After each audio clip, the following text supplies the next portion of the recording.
What's up guys? Your fire truck operator speaking.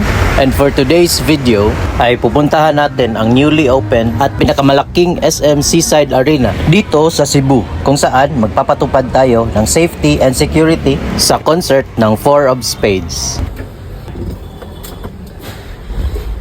Umaga pa lang, nagtungo na kami sa venue para sa fire safety inspection. Pagdating namin sa venue, agad kami nag-check-in at nag-comply sa lahat ng security protocols bago makapasok sa loob. Bahagi din kasi ito sa trabaho namin mga bumbero na mag-provide ng safety tuwing may mga malalaking pagtitipon tulad ng concert at iba pang mga activities na nag-involve ng malalaking crowd. At siguraduhin fire safe at agarang makapag-evacuate ang mga crowd kung sakaling may sakuna.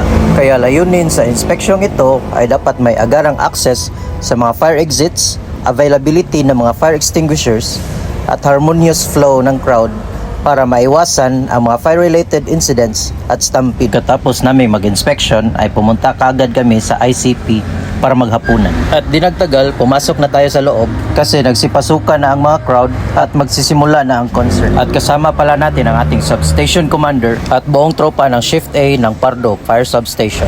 At sa mga nagtanong kung bakit kami ang pinadala dito, kasi ang SM Seaside Arena ay nasa AOR namin. At dinagtagal, nagsimula na ang concert.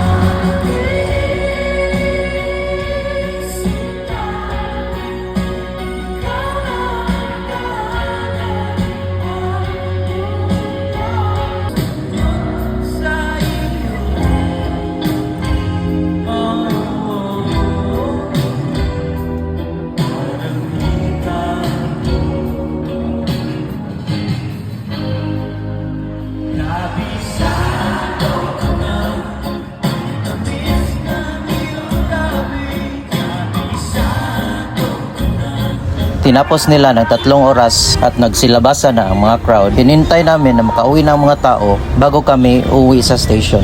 Kaya paglabas natin ay agad nating nakasalubong yung mga tropa natin sa NARF at City Disaster, naka side by side natin sa concert. Kaya agad nating binigyan ng stickers.